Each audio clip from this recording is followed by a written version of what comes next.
Assalamualaikum warahmatullahi wabarakatuh. Sobat-sobat, saya akan menceritakan perjalanan hidup saya dengan metode trapesium usia. Saat ini saya telah berusia 46 tahun, profesi sebagai guru, dan insya Allah saya akan pensiun di usia 60 tahun. Semoga sehat-sehat selalu ya sobat-sobat.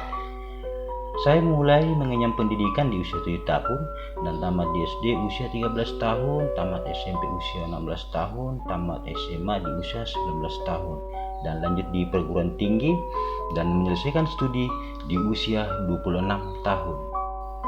Sejak saya duduk di bangku sekolah, ada beberapa peristiwa kenangan baik positif maupun negatif yang masih teringat di pikiran saya sampai saat ini. Peristiwa positif itu seperti ini. Saat saya duduk di sekolah dasar, kejadian 35 tahun yang lalu, tepatnya saya di kelas 5 sekolah dasar. Usia saya waktu itu sudah beranjak 11 tahun. Namanya anak-anak, saya selalu ingin bermain bersama dengan teman-teman seumur saya. Dan setiap pulang dari sekolah, saya sering bermain bola bersama teman-teman saya. Baik itu main petak umpet, main kelereng, berenang di sungai, main wayang.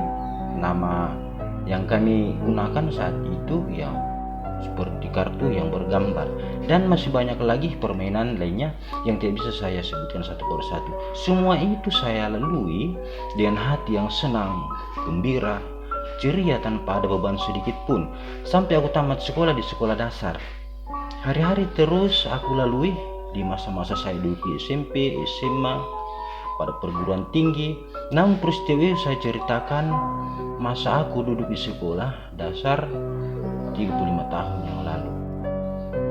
6 tahun kemudian peristiwa-peristiwa lain masa-masa SMA masih banyak yang teringat, tetapi saya ceritakan di sini yang negatif dulu ya sobat-sobat.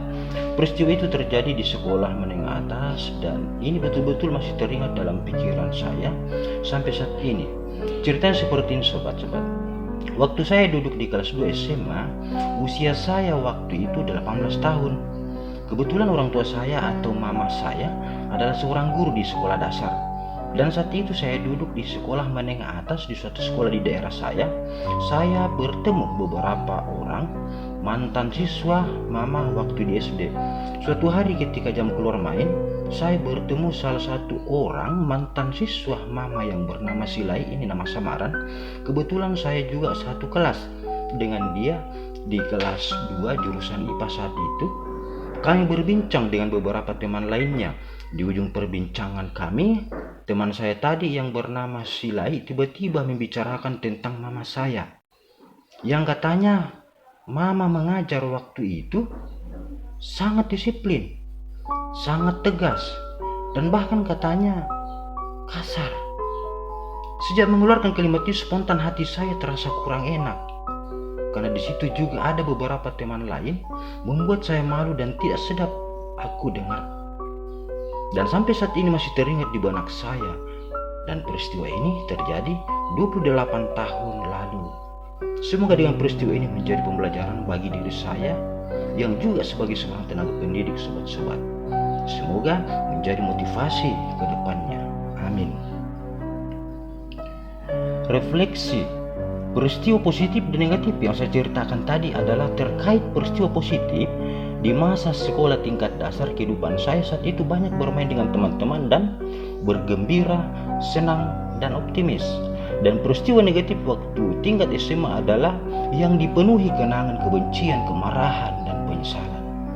Selain saya yang terlibat di dalam masing-masing peristiwa itu adalah teman-teman sekolah saya, baik peristiwa waktu di SD maupun di SMA.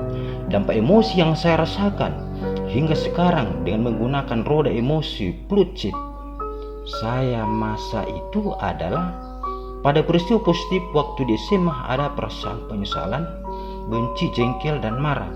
Dan peristiwa di waktu SD, perasaan saya senang, gembira, dan optimis. Momen yang terjadi di masa sekolah masih dapat saya rasakan dan masih dapat memengaruhi diri saya di masa sekarang, karena apa yang terjadi di masa lalu berkaitan dengan keadaan kita sekarang ini, tetapi kita hanya dapat memenuhi kebutuhan dasar kita saat ini dan berencana untuk terus mengejar pemenuhannya di masa depan.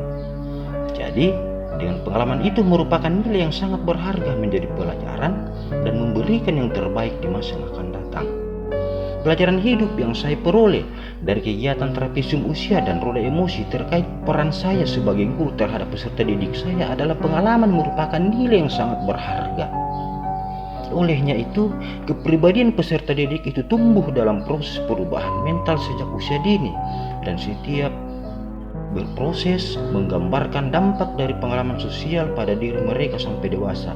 Sehingga dengan pengalaman itu, saya sebagai guru perlu memperhatikan kodrat anak dengan tuntunan agar bisa mencapai keselamatan dan kebahagiaannya menuju merdeka belajar dan berpancasilais.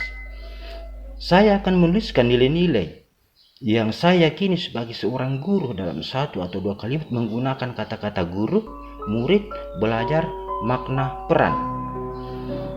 Peran saya sebagai guru penggerak adalah mendidik murid untuk belajar yang bermakna demi tercapainya merdeka belajar dan Pancasilais.